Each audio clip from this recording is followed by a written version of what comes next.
Shalom bagi jemaat GBI Sunter Mall dan GBI Raja Wali Selatan. Selamat datang di ibadah online kita pada hari ini. Untuk setiap jiwa-jiwa yang rindu untuk menabur dan mendukung kegiatan gereja kita hari ini, kita semua dapat menabur pada nomor rekening yang tertera di layar. Hai anak youth, gereja kita juga mengadakan youth online service yang akan diadakan pada setiap hari Sabtu jam 6 sore melalui channel YouTube YouthSoul.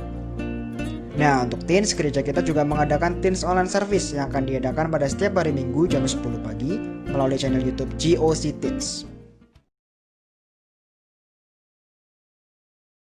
Selamat hari Minggu. Saya percaya kasih setia Tuhan selalu baru setiap pagi. Voice of Pentecost kali ini akan membahas mengenai dinamika kesembuhan ilahi. Apakah kamu pernah mengalami sakit dan disembuhkan Tuhan melalui mujizat? Atau malah pernah lihat orang yang sakit dan didoakan tapi nggak sembuh-sembuh? Jadi sebenarnya kesembuhan ilahi itu beneran ada atau enggak sih? Dan apakah pelayanan kesembuhan ilahi masih sesuai dengan kemajuan zaman now? Dalam Alkitab ada ratusan ayat janji Tuhan bagi kesembuhan umatnya. Banyak peristiwa dicatat orang-orang mengalami kesembuhan secara mujizat. Contohnya dalam perjanjian lama, Raja Hizkia yang disembuhkan atau Naaman yang disembuhkan dari penyakit kusta dan masih banyak lagi. Perjanjian baru juga mencatat ada begitu banyak peristiwa mujizat kesembuhan ilahi baik melalui pelayanan Tuhan Yesus maupun melalui pelayanan para rasul. Nah, sebagai insan Pentakosta, kita percaya bahwa kesembuhan ilahi terjadi karena pengorbanan Tuhan Yesus di atas kayu salib. Kita percaya bahwa mujizat tetap terjadi sampai sekarang karena Allah masih terus melakukan perbuatannya yang ajaib yang melampaui kemampuan manusia dan hukum alam. Yang harus kita pahami sebagai insan Pentakosta adalah bahwa pengajaran Injil harus berpusat kepada Yesus yang adalah juru selamat kita, penyembuh yang membaptis dengan Roh Kudus, yang menguduskan kita, dan Raja yang akan datang kembali. Jadi, pelayanan kesembuhan ilahi tidak terpisahkan dalam pemberitaan Injil, karena Tuhan Yesus adalah Sang Penyembuh. Pelayanan kesembuhan ilahi ini bisa melalui doa dari hamba Tuhan, maupun doa pribadi si penderita penyakit itu sendiri. Tempatnya bisa di mana aja, bisa dari KKR, ibadah onsite, ibadah online, atau bahkan dari rumah loh. Ada dua hal yang akan kita bahas terkait dinamika pelayanan kesembuhan ilahi ini. Yang pertama, apakah semua orang sakit yang didoakan pasti mengalami kesembuhan? Kalau janji Tuhan sih, ya dan amin. Tuhan Yesus sudah mati di kayu salib untuk kesembuhan kita. Terus kok nggak sembuh? Masalahnya bukan ada di janji Tuhannya, tapi ada di faktor yang mungkin ada di dalam diri kita yang harus diselesaikan lebih dulu. Forum Teolog GBI dalam pandangan teologis tentang penyakit memaparkan ada beberapa fakta mengenai penyakit. Yang pertama, ada penyakit akibat dosa kita. Yang kedua, ada hukuman Allah. Yang ketiga, karena perizinan dan kedaulatan Tuhan. Yang keempat, penyakit karena kejahatan iblis. Yang kelima, penyakit karena ulah manusia yang tamak, serakah, korup, dan destruktif. Untuk itulah kita perlu terbuka, mengaku dosa kita, memohon dan berdoa dengan iman. Seperti yang tertulis dalam Yakobus 5 ayat yang ke-14 sampai 16. Pelayanan ini merupakan bagian dari pelayanan yang dilakukan gereja. Tetapi hamba Tuhan dan gereja bukanlah Sang Penyembuh. Yang menyembuhkan tetap Tuhan Yesus sendiri. Hamba Tuhan dan gereja hanyalah alatnya. Jika seseorang didoakan dan gak sembuh saat itu juga, bukan berarti kita boleh seenaknya bilang, wah kamu gak beriman nih. Atau wah kurang doa ya. Proses kesembuhan ada yang langsung terjadi. Yang artinya langsung sembuh setelah didoakan. Namun ada juga yang harus melalui beberapa proses. Seperti konseling. Atau didoakan beberapa kali baru mengalami kesembuhan. Yang kedua, apakah pelayanan kesembuhan ilahi masih sesuai atau relevan dengan situasi saat ini? Sudah jelas. Perintah Tuhan bagi kita sebagai anak Tuhan untuk mendoakan orang sakit tidak pernah dicabut. Justru pelayanan ini berjalan selaras dengan penginjilan. Namun kenyataannya gak mungkin dong kita bikin acara di lapangan bola terus ngumpulin semua orang yang sakit. Atau datang seenaknya ke rumah sakit. Apalagi ke ruang isolasi penderita COVID. Dan mendoakan mereka secara langsung agar mereka mengalami kesembuhan. Kenapa gitu? karena pemerintah sudah mengeluarkan protokol kesehatan yang begitu ketat. Jika kita melanggar peraturan ini, maka kita sama aja lagi melawan pemerintah. Dalam catatan Christian Evangel, ada satu kejadian pada tahun 1918 sampai 1919, di mana pandemi flu Spanyol menjadi momok mengerikan bagi dunia. Ada sekitar 50 juta orang meninggal akibat pandemi ini. Tetapi yang menarik, insan Pentakosta pada saat itu mengikuti anjuran pemerintah untuk meniadakan pertemuan ibadah dan mengkarantina yang sakit. Mereka tetap tinggal di rumah dan berdoa. Tetapi mereka terus menyatakan bahwa Allah adalah tabib. Sama seperti yang kita lakukan sekarang ini nih. Luar biasanya, dampaknya adalah banyak orang yang lahir baru dan disembuhkan dari sakit penyakit akibat pandemi tersebut. Kesaksian iman mereka kepada Allah dan doa membuat mereka mampu melewati krisis. Keterbatasan pelayanan karena social distancing bukan berarti pelayanan kesembuhan ilahi menjadi tidak relevan atau membuat kita tidak bisa melakukan pelayanan kesembuhan ilahi. Tuhan memberikan ide-ide kreatif melalui sarana yang ada di sekitar kita nih. Misalnya sosial media dan teknologi informasi. Seperti pada zaman rasul-rasul yang secara kreatif menggunakan media perantara dan diurapi Roh Kudus. Seperti sapu tangan atau kain yang pernah dipakai oleh Paulus menyembuhkan segala penyakit dan mengusir roh jahat saat diletakkan di atas orang-orang yang sakit. Jadi, pelayanan itu tidak terbatas dalam pertemuan fisik. Allah juga bisa bekerja melalui ibadah online, melalui panggilan telepon, video call, atau menggunakan media sosial. Berabad-abad yang lalu, pelayanan kesembuhan ilahi telah dilakukan oleh nabi-nabi di Perjanjian Lama, Tuhan Yesus, dan rasul-rasul di Perjanjian Baru. Tidak berhenti sampai di situ. Pelayanan kesembuhan ilahi juga masih relevan dengan zaman now. Secara khusus, di tengah situasi yang sedang dunia hadapi saat ini, gereja harus terus memotivasi dan menggerakkan pengerja dan jemaat untuk melakukan pelayanan kesembuhan ilahi ini dengan mendoakan mereka yang sakit, bahkan dengan memanfaatkan teknologi dan media sosial di tengah keterbatasan akibat social distancing. Pelayanan kesembuhan ilahi merupakan karunia Roh Kudus yang diberikan kepada gerejanya. Oleh sebab itu, kesembuhan yang Tuhan berikan semuanya adalah untuk memuliakan namanya. Tuhan Yesus memberkati.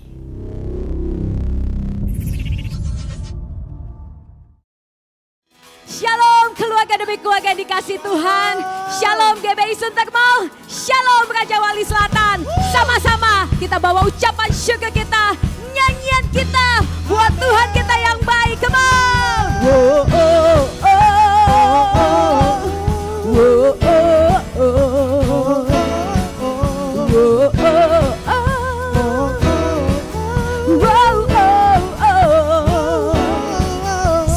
Lord, you are good and your mercy endureth forever. Lord, you are good and your mercy endureth forever. People from every nation and time, from generation to generation, we worship you. Hallelujah. Hallelujah, we worship you for who you are. Amen. We worship you. Hallelujah, hallelujah, we worship you for who you are. You are good. Sorak-sorai buat Tuhan kita yang baik. Amin. Ini nyanyian kami ya Tuhan, di hadapan-Mu Tuhan kami yang luar biasa. Come on. Lord, you are good and your mercy endureth forever. Lord, you are good and your mercy endureth forever. We declare, God, people from every nation and time, from generation to generation, we worship you. Hallelujah, hallelujah, we worship you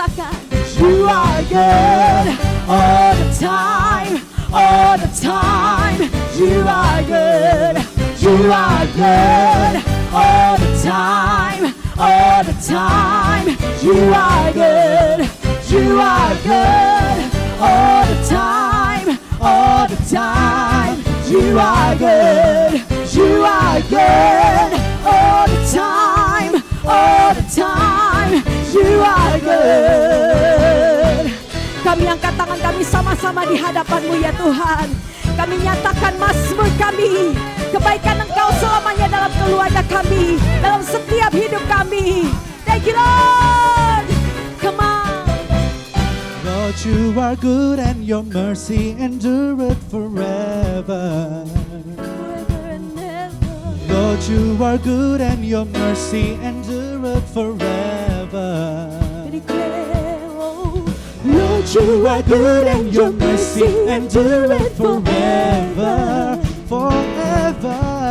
Lord, you are good and your mercy endureth forever.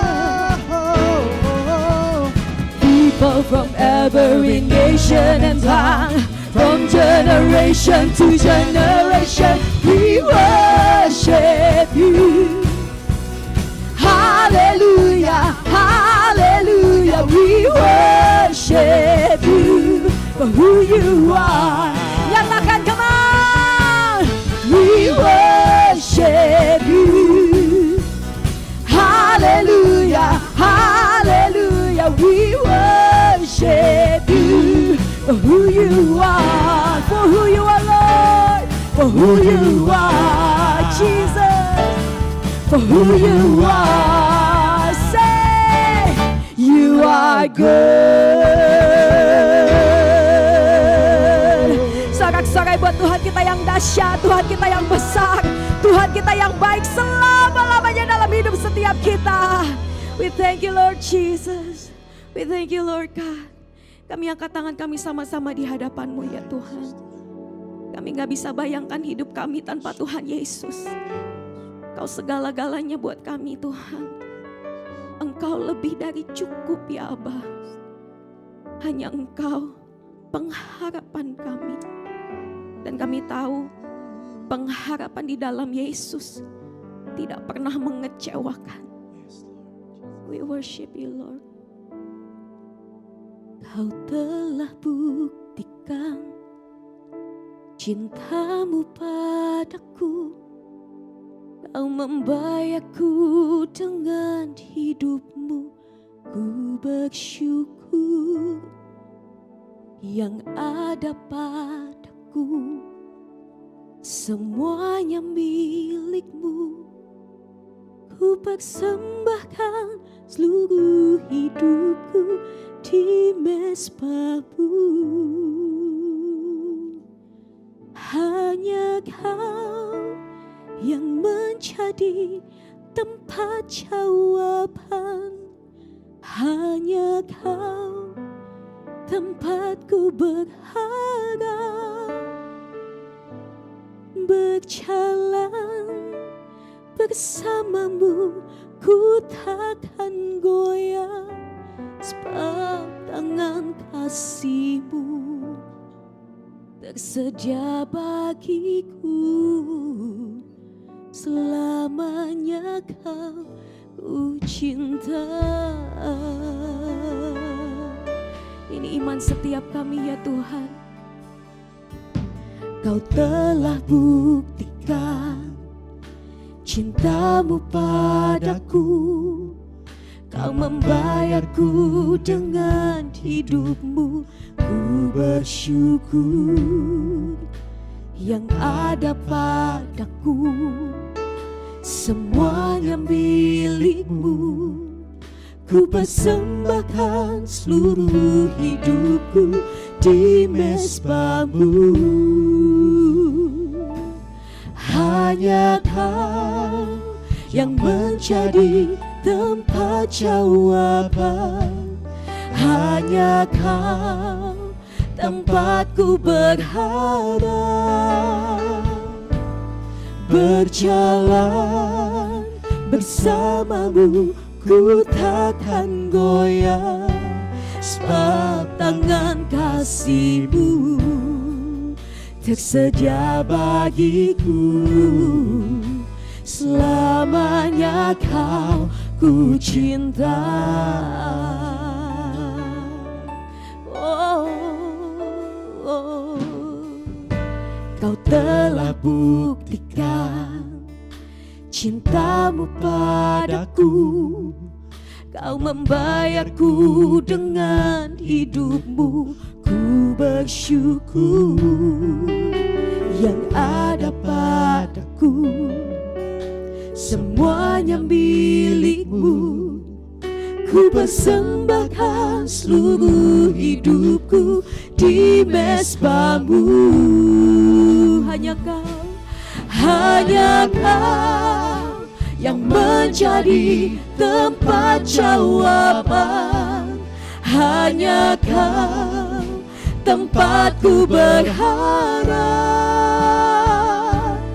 Berjalan bersama-Mu ku takkan goyah, sebab tangan kasih-Mu tersedia bagiku.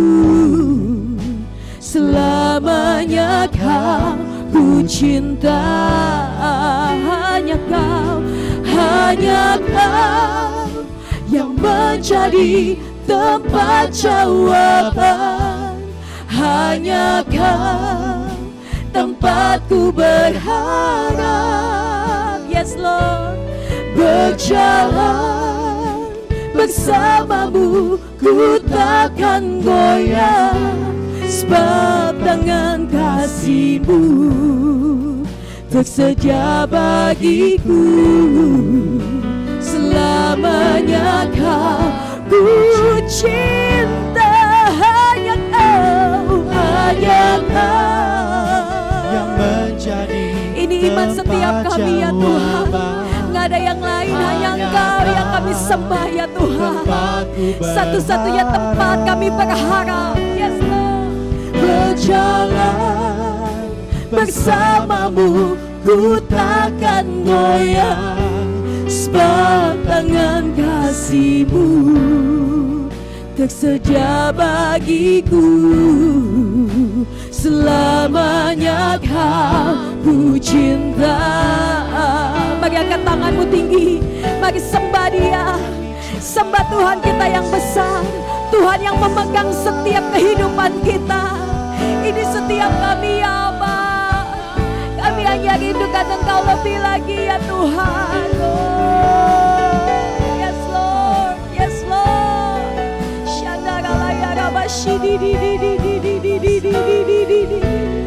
Satu-satunya pengharapan kami, satu-satunya sumber kekuatan kami cuma Engkau ya Tuhan. Cuma Engkau ya Bapa.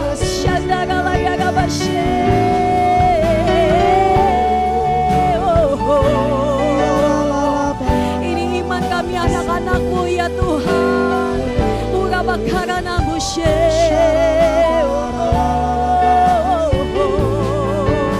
Irabagala yaraba shakarala yarabo shidididididi.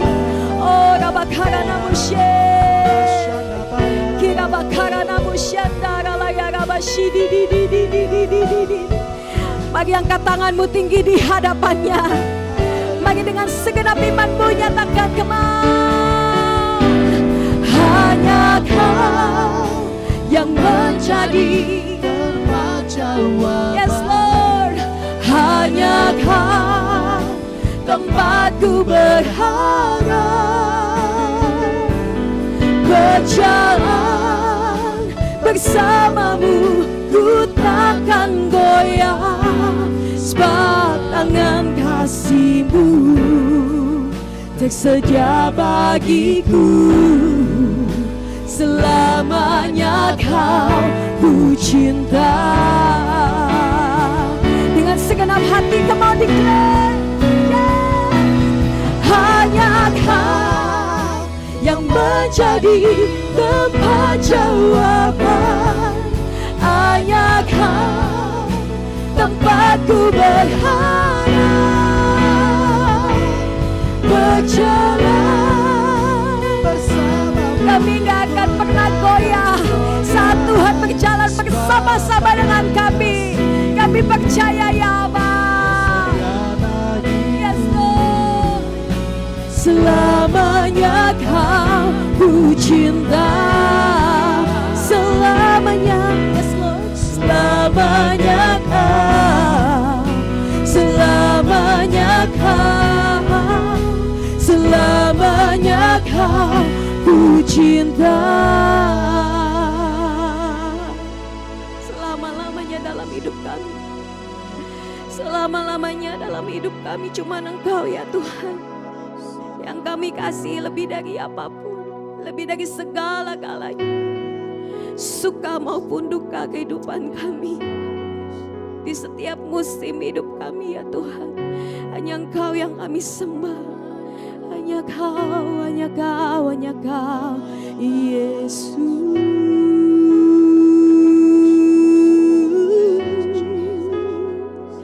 Hanya Yesus yang layak, hanya Yesus yang layak ditinggikan. Yesus, Yesus, oh, yang berdaulat, yang berkuasa, yang memegang hidup kami. Oh, ku tak akan takut, ku tak akan goyah, ku tak akan gentar. Selama Yesus berjalan bersama kami, selama Yesus ada di depan kami, kami takkan takut. Oh, kami takkan gentar. Oh, ini iman kami.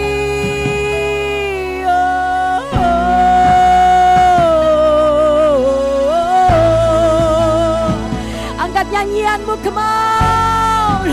Angkat sembahmu di hadapannya.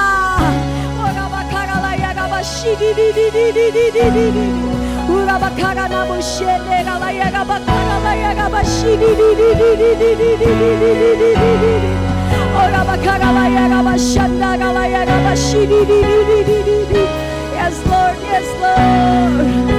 Engkau yang berkuasa, surga bumi kan menyembah Yesus Raja segalanya. Kau yang berdaulat, surga bumi kan menyembah Yesus Raja selamanya. Kau yang berkuasa, surga bumi, amin, kan menyembah Yesus Raja segalanya. Kau yang berdaulat, surga bumi kan menyembah Yesus. Come on, one more time declare, Kau yang berkuasa, surga bumi. Ini nubuatan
di dalam-Mu.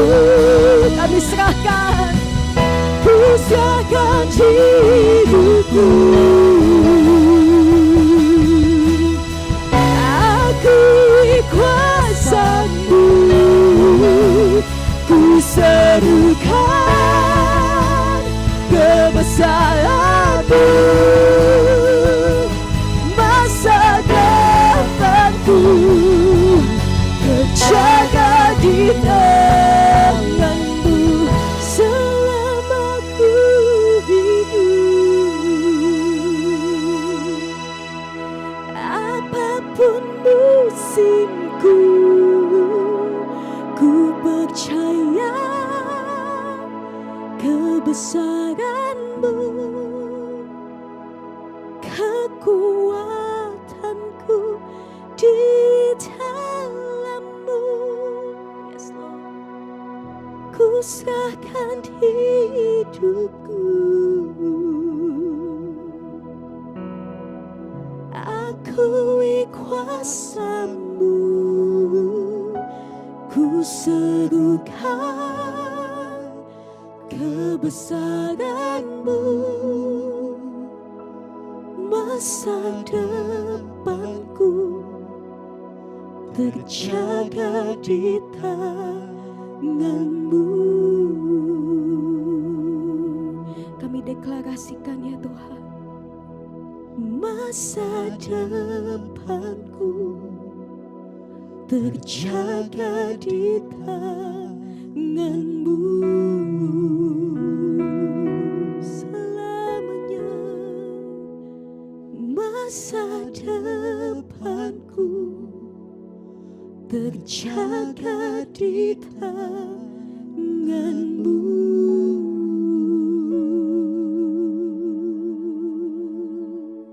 Kami percaya apa yang kami perkatakan dengan iman, itu yang terjadi, itu yang tergenapi di hidup kami. Masa depan kami aman, terjaga di tangan-Mu ya Tuhan. Segala kemuliaan, segala hormat, segala pujian, segala pengagungan tertinggi hanya buat satu nama, Yesus, yang menjaga, memegang kehidupan setiap kami. We thank you Lord, we love you Lord. Haleluya. Amin. Shalom, mari kita menyiapkan hati dan pikiran kita untuk kita bisa menerima kebenaran firman Tuhan. Percaya saudara, dimanapun saudara berada yang melihat program khotbah ini, firman Tuhan akan menjangkau setiap kehidupan kita. Mari kita berdoa. Bapa di sorga, terima kasih buat kebaikan yang tetap kami boleh rasakan dalam hidup kami sampai hari ini. Sekarang waktunya bagi kami menyiapkan hati dan pikiran kami untuk kami menerima kebenaran firman-Mu. Kami percaya kuasa firman-Mu tidak akan pernah bisa dibatasi oleh jarak dan ruang. Itu sebabnya kuasai hati dan pikiran kami, buat kami mengerti, untuk kami bisa juga melakukannya di dalam setiap kehidupan kami. Pakai hamba-Mu pada saat ini Tuhan, untuk menyampaikan isi hati Tuhan bagi setiap umat-Mu dimanapun mereka berada. Terima kasih Bapa, kami akan sambut kebenaran firman-Mu di dalam nama Tuhan Yesus Kristus. Haleluya. Amin. Puji nama Tuhan. Terima kasih buat kepercayaan yang diberikan dalam hidup saya, untuk saya bisa menyampaikan kebenaran firman Tuhan walaupun kita tidak bertatap muka secara langsung karena situasi dan kondisi yang sama-sama kita ketahui. Tetapi saya yakin dan percaya melalui program ibadah online ini kita akan tetap terkoneksi dengan Tuhan. Puji nama Tuhan. Yuk kita akan lihat kebenaran firman Tuhan pada saat ini yang saya ambil di dalam Injil Markus pasalnya yang ke-10. Injil Markus pasalnya yang ke-10 dan kita akan membaca ayatnya yang ke-27. Mari saudara buka Alkitab saudara dimanapun saudara berada. Markus pasalnya yang ke-10 ayatnya yang ke-27. Demikian firman Tuhan. Yesus memandang mereka dan berkata, bagi manusia hal itu tidak mungkin, tetapi bukan demikian bagi Allah. Sebab segala sesuatu adalah mungkin bagi Allah. Katakan amin saudara. Nah, Saya mau memberitahu kepada kita bahwa di hari-hari ini ada begitu banyak hal yang membuat kita tidak mengerti kenapa itu semua harus terjadi dalam kehidupan kita. Yang tadinya kita hanya takut dengan penyakit COVID-19, tetapi sekarang kita harus takut dan mungkin juga kita harus menghadapi situasi dan kondisi dampak daripada COVID-19 yang melanda setiap aspek di hidup kita, siapapun kita. Dan mungkin ada di antara kita yang sudah mulai berkata, kayaknya tidak ada pertolongan Tuhan. Kayaknya nggak mungkin keadaan bisnis usahaku akan bisa berjalan seperti dulu. Kayaknya nggak mungkin saya akan mendapatkan keuntungan seperti yang dulu saya dapatkan dalam hidup saya. Banyak di antara kita yang berkata nggak mungkin karena memang secara manusia itu yang terjadi dalam hidup kita. Tetapi kebenaran firman Tuhan datang dalam hidup kita saat ini. Firman Tuhan yang Yesus katakan sendiri, di mana Yesus berkata bagi manusia hal itu tidak mungkin. Seperti yang tadi saya bilang, banyak kemustahilan, ketidakmungkinan dalam hidup kita. Tetapi kita harus ingat, semua itu bagi Allah mungkin. Maka tanamkan ini dalam setiap kehidupan kita, bahwa masih ada Tuhan dalam hidup kita. Masih ada jawaban, masih ada jalan keluar, masih ada pemulihan, dan masih ada mukjizat Tuhan dalam hidup kita. Sebagai hamba Tuhan, saya tidak mengerti apa yang sedang saudara hadapi di hari-hari ini. Mungkin saudara berkata, gampang bagi para pendeta untuk kasih omongan seperti itu, kasih nasihat, kasih firman Tuhan. Tapi banyak hamba Tuhan nggak tahu apa yang saya alami dalam hidup saya. Mungkin ada di antara saudara yang berkata seperti itu. Gampang kalau ngomong, tapi kalau jalanin susah. Benar, saudara. Untuk kita bisa menghadapi segala sesuatu yang sedang terjadi, sukar, susah. Tetapi kami hamba-hamba Tuhan, kami dari pihak gereja harus banyak berbicara tentang Tuhan, harus banyak mengingatkan kepada jemaat tentang kehebatan Tuhan, kehebatan Allah kita yang hidup sampai hari ini, yang memperhatikan segala perkara dalam hidup kita. Maka kita fokus kepada kebenaran firman Tuhan, saudara. Ketika kita menghadapi segala sesuatu dan kita berdoa kepada Tuhan, dan mungkin sekarang kita bisa atau sedang menunggu pertolongan Tuhan, maka saya mau katakan kepada saudara tentang pertolongan Tuhan. Itu ada dua hal. Yang pertama, Tuhan akan menolong kita secara instan. Artinya di saat kita berdoa kepada Tuhan, maka di saat itu jawaban Tuhan terjadi dalam hidup kita. Contoh saudara. Ketika diadakan ibadah, baik ibadah di lapangan maupun ibadah di gereja, dan kadang-kadang ada hamba Tuhan yang mengundang sidang jemaat Tuhan, siapa yang mau didoakan boleh maju ke depan. Dan ketika hamba Tuhan menumpangkan tangan atas orang-orang yang maju dengan berbagai macam kebutuhan, ada yang sakit, ada yang perlu kekuatan, ada yang bisnisnya hancur, dan di saat hamba Tuhan itu menumpangkan tangan, mukjizat terjadi. Saat itu juga jawaban Tuhan terjadi. Atau mungkin ketika saudara berdoa di malam hari dan saudara memohon pertolongan Tuhan untuk masalah yang harus saudara hadapi di keesokan harinya. Dan malam saudara berdoa dan besok saudara udah terima jawaban dari Tuhan. Di mana Tuhan tolong segala sesuatu pergumulan saudara. Nah itu pertolongan Tuhan secara instan. Dan Tuhan kita mampu lakukan itu dalam hidup kita. Dan puji Tuhan kalau Tuhan lakukan itu dalam hidup kita. Saya yakin dan percaya semua kita yang melihat tayangan ibadah online khotbah ini, semua mau menerima jawaban Tuhan secara instan. Dan jujur saya sebagai hamba Tuhan juga mau menerima jawaban Tuhan secara instan. Saat saya doa, Tuhan jawab. Saat saya minta, Tuhan kasih. Saat saya mencari, saya mendapatkan segala sesuatu yang saya butuhkan dalam hidup saya. Puji Tuhan kalau kita dapatkan jawaban Tuhan yang pertama secara instan. Tapi kalaupun sampai hari ini kita sudah berdoa. Kita mungkin sudah berpuasa. Kita sudah mencari hadirat Tuhan. Baik pagi, siang, sore maupun malam. Tapi sampai hari ini kita belum mendapatkan jawaban Tuhan. Kita belum mendapatkan pertolongan Tuhan. Kita belum mendapatkan mukjizat. Mungkin kita udah 1 minggu, mungkin kita udah 1 bulan, mungkin kita udah 1 tahun, atau mungkin udah 2 tahun, atau bahkan mungkin ada yang lebih. Dan kita belum dapatkan itu dalam hidup kita. Saudara, saya mau katakan kepada saudara, bukan berarti Tuhan tidak dengar doa kita. Bukan berarti Tuhan tidak mau tolong kita. Tetapi yang harus kita mengerti, Tuhan menolong dengan cara yang kedua, melalui proses dan butuh waktu. Tadi yang pertama secara insan, yang kedua nih, kadang-kadang Tuhan menolong kita butuh waktu. Butuh proses. Dan Tuhan mau kita jalani prosesnya, Tuhan mau kita bertahan dalam setiap waktu di mana kita selalu berdoa sampai hari ini. Oh saudara, yang pasti dalam hidup kita, pertolongan Tuhan selalu terjadi. Pertolongan Tuhan selalu ada dalam hidup kita. Maka tetap percaya. Mungkin sekarang kita sedang ada pada bagian yang kedua. Kita sedang jalani proses untuk mendapatkan mukjizat daripada Tuhan. Jangan bersungut. Jangan berhenti percaya. Jangan berhenti berharap. Saya nggak mau diantara saudara dengan situasi kondisi seperti ini berkata bahwa sepertinya Tuhan tinggalkan kita. Sepertinya Tuhan tidak peduli lagi dengan kita. Oh no saudara. Dia tetap ada bersama dengan kita. Dia tetap peduli dengan kita. Mungkin untuk mendapatkan jawaban Tuhan. Untuk mendapatkan mukjizat Tuhan. Kita butuh waktu. Dengan banyak berdoa.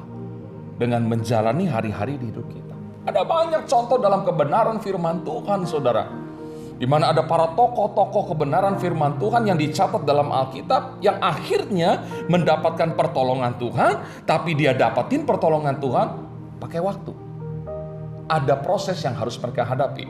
Yuk kita akan lihat. Saya mencatat di sini contoh dari perjanjian lama. Cerita tentang Hana. Kita tahu bersama Hana seorang wanita yang selalu berdoa. Ada satu pergumulan yang berat yang Hana alami dalam hidupnya. Dia kepengen punya keturunan. Dia kepengen punya anak.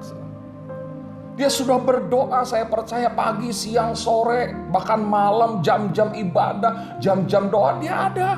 Bahkan dia sering datang ke rumah Tuhan untuk apa? Untuk berdoa, minta anak sama Tuhan. Tapi apa? Jawaban Tuhan kepada Hana itu butuh waktu. Dan bukan cuma waktu. Tapi untuk mendapat jawaban Tuhan, Hana harus menghadapi banyak proses dalam hidupnya. Kita tahu bersama cerita itu. Dia disakiti, dia dihina oleh Penina. Dikata-katain sebagai wanita yang tidak diberkati Tuhan.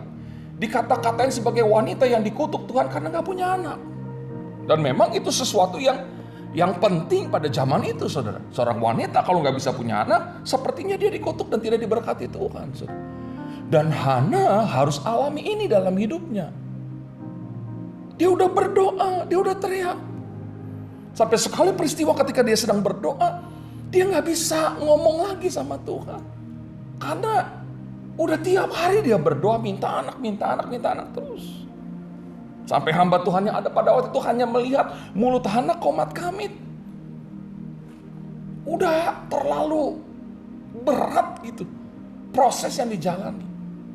Tapi ketika Hana mau tetap bertahan dengan tetap berdoa, dengan tetap percaya kepada Tuhan, dia nggak lari dari proses, dia nggak marah sama Tuhan, dia nggak komplain sama Tuhan. Ujung-ujungnya kita tahu Hana mendapatkan seorang anak.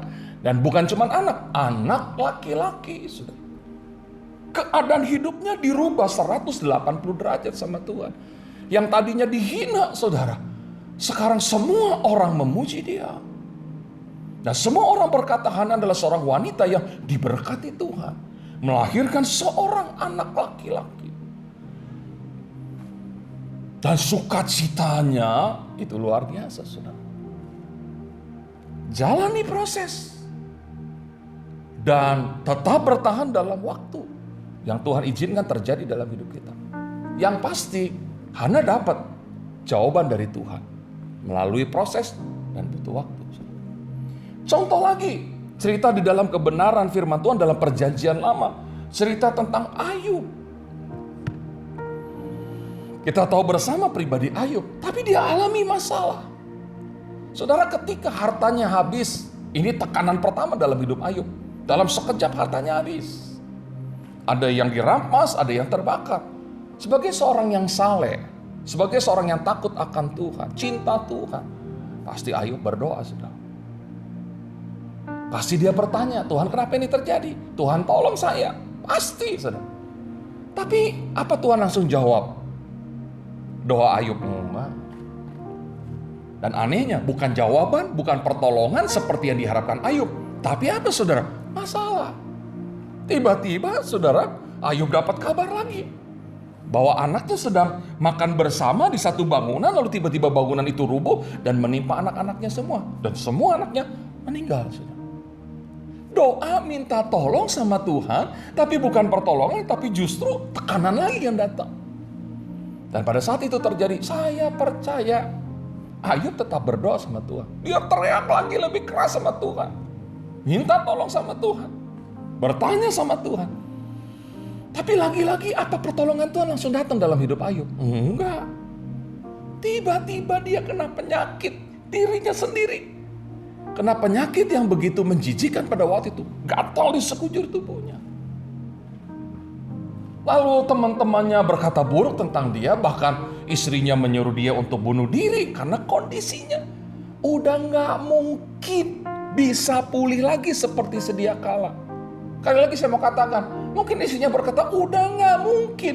Udah kutuk Allah kamu, mati aja langsung. Karena memang sepertinya gak ada kemungkinan bisa dipulihkan. Tapi apa Ayub berhenti percaya kepada Tuhan? Apakah Ayub melakukan seperti yang dikatakan istrinya? Dia marah, dia kutuk Tuhan, lalu dia bunuh diri. Enggak. Ayub tetap jaga iman dan kepercayaan. Dia tetap berdoa kepada Tuhan. Dan kita tahu bersama apa yang terjadi pada akhirnya dalam hidup Ayub. Semua yang hilang dikembalikan Tuhan, bahkan dilipat gandakan sama Tuhan.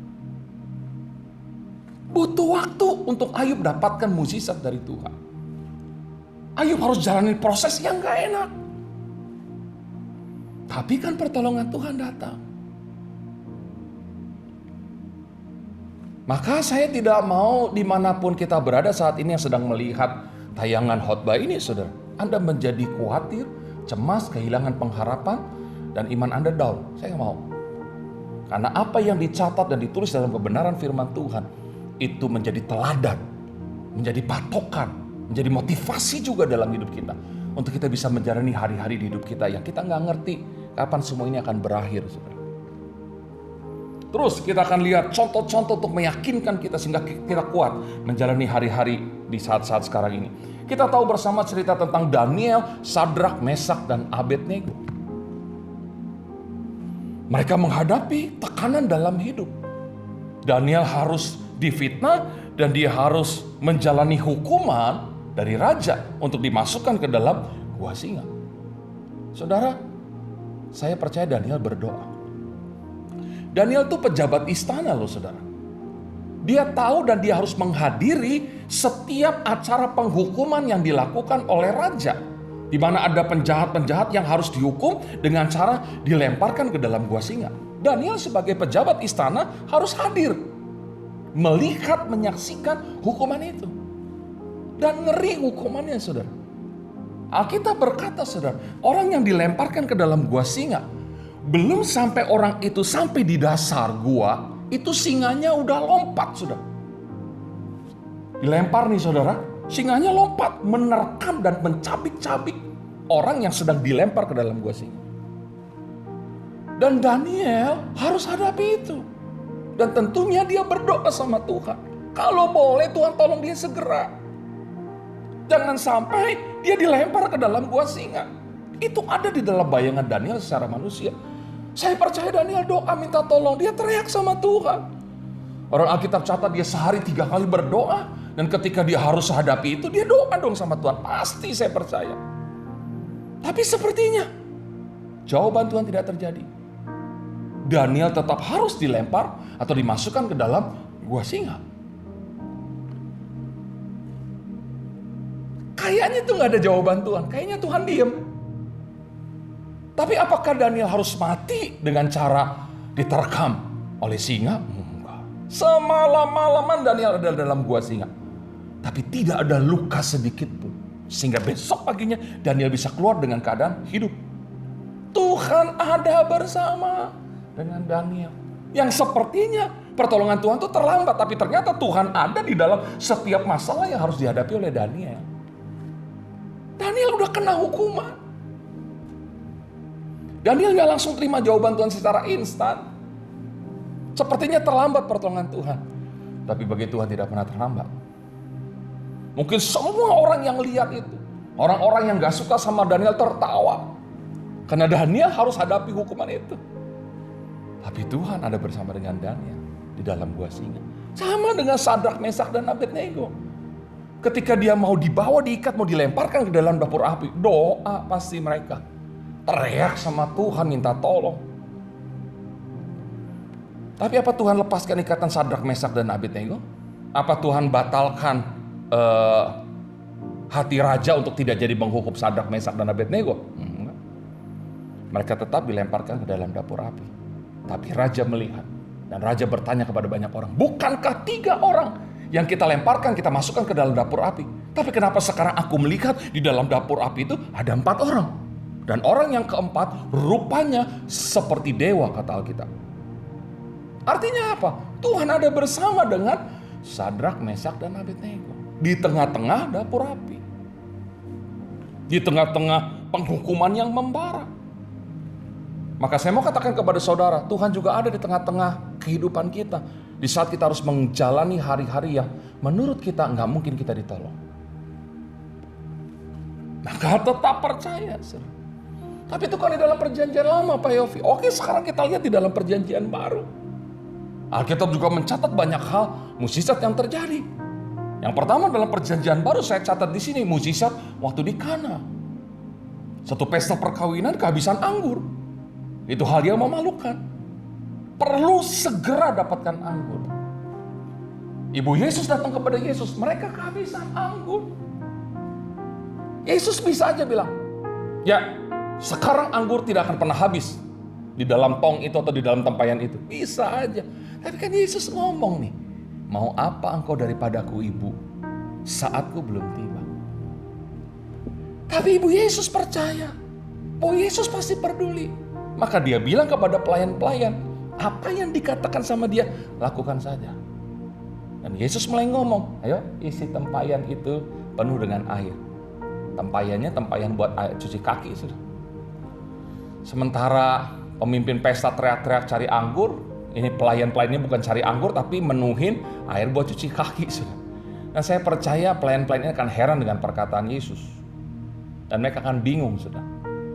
Lihat, butuh waktu, butuh proses, terserah. Kalau pelayan-pelayan tidak mau melakukan seperti apa yang dikatakan oleh Yesus, saya percaya mukjizat nggak akan terjadi. Karena Yesus izinkan proses ini terjadi. Lalu ada proses berikut, sekarang cedok. Air itu bawa kepada pemimpin pesta. Butuh waktu lagi tuh untuk mencedok, untuk bawa ke pemimpin pesta. Ada prosesnya. Alkitab nggak catat kapan air biasa itu berubah jadi anggur. Apa ketika ada di dalam tempayan lalu sudah berubah jadi anggur? Ataukah ketika waktu dicedok maka dicedokan itu sudah jadi anggur? Atau ketika anggur itu sudah kena ke mulut pemimpin pesta baru jadi anggur? Alkitab nggak catat itu. Tapi yang pasti Alkitab catat pesta itu terhindar dari hal yang memalukan, di mana Tuhan tolong rubah air biasa jadi anggur, dan anggurnya rasanya luar biasa. Butuh proses, butuh waktu. Maka jalani apa yang harus kita jalani. Waktunya kita ke gereja, ya kita ke gereja. Walaupun sekarang belum bisa ke gereja, tapi waktunya kita baca Alkitab, ya kita baca Alkitab. Waktunya kita ikuti ibadah online, ya kita ikuti dong ibadah online. Waktunya kita berdoa menyembah Tuhan, ya waktunya. Waktunya kita berkorban, ya kita berkorban. Haleluya, sudah. Jalani prosesnya. Walaupun kita harus butuh waktu, kapan Pak Yofi? Nggak tahu, hanya Tuhan yang tahu. kapan dia menolong saudara. Tapi yang pasti pertolongannya tidak pernah terlambat datang dalam hidup kita. Lalu berikutnya saudara, cerita tentang Lazarus yang mati. Marta dan Maria sudah datang cari Yesus dan kasih tahu, Yesus, saudaramu yang kau kasih sakit. Mungkin saya bisa bilang sakitnya kritis. Cepat tolong, kasih tahu. Oke, kata Yesus. Ketika Marta Maria pergi, mereka pikir Yesus akan segera mengikuti mereka ke tempat mereka tinggal. Untuk apa? Mendoakan Lazarus. Tapi Alkitab nanti saudara baca dalam cerita itu, Alkitab mencatat Yesus sengaja, pakai kata sengaja, Yesus sengaja tinggal 2 hari lagi di tempat di mana dia bertemu dengan Marta dan Maria. Dia nggak langsung pergi untuk mendoakan Lazarus, enggak. Malah sengaja dilambat-lambatin. Dan akhirnya apa saudara? Setelah 2 hari, Yesus bilang sama murid-muridnya, ayo kita pergi menemui Lazarus karena saudara kita sudah tertidur. Murid-murid nggak tahu, tapi ketika mereka udah mulai deket, kasih tahu. Marta Maria bilang, terlambat Tuhan. Saudara kami sudah mati. Udah 4 hari dikubur. Mungkin kalau pakai bahasa sekarang, engkau sih lambat datang, engkau sih telat datangnya, engkau sih tidak mau tolong langsung pada waktu itu. Semua orang udah bilang percuma, gak mungkin lagi karena udah mati 4 hari. Tapi kembali Markus, tadi dikatakan dalam Markus 10 ayat 27, bagi manusia itu gak mungkin, tetapi tidak bagi Allah, karena segala sesuatu mungkin bagi Allah. Yesus cuma bilang, buka kuburnya. Dan Yesus teriak dari jauh, Lazarus keluar. Alkitab catat, Lazarus bangun. Lazarus keluar sudah. Kaki dan tangan terikat kain kafan, mukanya ketutup kain peluh. Dia bangun, udah 4 hari. Sehari aja udah gak mungkin. Apalagi 2 hari. Apalagi 3 hari. Apalagi udah 4 hari. Makin gak mungkin. Gak mungkinnya itu udah berlipat-lipat ganda. Bagi kita, walaupun udah 100 kali lipat gak mungkinnya, kita punya Tuhan. Berikan tepuk tangan dimanapun saudara berada. Ini. Maka kita harus mengerti, kadang-kadang dia menolong kita. Itu waktu. Kadang-kadang dia izinkan kita untuk kita jalanin proses di hidup kita. Yang Tuhan mau, kita tetap percaya, kita tetap bertahan di dalam Tuhan. Kita tetap terkoneksi dengan Tuhan. Sekali lagi saya gak tahu apa yang saudara alami saat-saat ini. Mungkin saudara sudah berkata gak mungkin. Dan mungkin saudara ada yang mengalami sesuatu yang lebih berat. Dan saudara sudah berkata 2 kali lipat gak mungkinnya. Atau sudah 3 kali lipat gak mungkinnya. Atau mungkin sudah 4 kali lipat. Sama seperti Lazarus sudah 4 hari di dalam kubur. Tapi Yesus kita hidup sampai hari ini. Segala sesuatu mungkin bagi Allah. Kuncinya cuma satu, tetap percaya. Aku percaya Tuhanku ajaib, Kau turun tangan memulihkanku. Aku percaya Tuhanku dahsyat, Kau turun tangan memberkatiku. Ketika saudara berkata pujian itu, yakin masih ada pertolongan, masih ada mukjizat, masih ada Tuhan di hidup kita. Saya tidak panjangkan kebenaran firman Tuhan saat ini. Dan izinkan saya mau berdoa buat saudara dimanapun saudara berada. Haleluya. Kita berdoa. Saudara boleh mengangkat tangan kanan dan taruh tangan kiri di dada saudara. Dan saya mau berdoa. Bapa di sorga, terima kasih buat kebenaran firman-Mu dalam hidup kami. Dimanapun kami berada, kami percaya kuasa firman-Mu sudah menjangkau hidup kami. Dan izinkan hamba-Mu lewat ibadah online ini berdoa bagi setiap umat-Mu dimanapun mereka berada yang sedang mengangkat tangan di hadapan Tuhan. Tuhan, mereka mengangkat tangan karena mereka percaya bahwa segala sesuatu mungkin bagi Allah. Mereka mengangkat tangan karena ada sesuatu yang mereka butuhkan dalam hidup mereka. Sebagai hamba-Mu aku berdoa dalam nama Tuhan Yesus Kristus. Engkau memberkati setiap tangan-tangan yang terangkat. Engkau jamah mereka, Engkau tolong mereka, Engkau pulihkan, Engkau hiburkan, Engkau sembuhkan, Engkau berkati mereka dalam nama Tuhan Yesus Kristus. Dan mereka tetap terkoneksi dengan Tuhan. Mereka tidak takut menjalani hari-hari yang harus mereka jalani. Karena memang ini proses yang Tuhan izinkan terjadi dalam setiap kehidupan kami. Tapi yang kami tahu, Tuhan tidak pernah tinggalkan kami. Tuhan ada bersama dalam setiap proses yang harus kami jalani dalam hidup kami. Tuhan ada bersama dengan kami di waktu-waktu kami harus menghadapi kesusahan secara manusia. Tuhan tidak pernah tinggalkan kami. Dan dalam nama Yesus, segala yang baik daripada Tuhan akan terjadi di dalam setiap kehidupan kami semua. Terima kasih Bapa di sorga. Terpuji-pujilah Engkau Tuhan, kekal untuk selama-lamanya. Kami percaya berkat daripada Tuhan akan mengalir dalam setiap kehidupan kami, dimanapun kami berada, baik mulai hari ini, bahkan untuk selama-lamanya. Kasih setia Tuhan, kasih setia Yesus dan penyertaan kuat kuasa Roh Kudus akan selalu menyertai kehidupan kami semua. Terima kasih Bapa, ini doa kami, ini ucapan syukur kami yang kami alaskan di dalam satu nama yang ajaib, itu dalam nama Tuhan Yesus Kristus. Semua ini diberkati Tuhan, bersama kita katakan amin. Tuhan Yesus memberkati kita berlimpah-limpah. Haleluya. Kami angkat tangan kami sama-sama di hadapan-Mu ya Tuhan. Kami nyatakan mazmur kami, kebaikan Engkau selamanya dalam keluarga kami, dalam setiap hidup kami. Thank you Lord.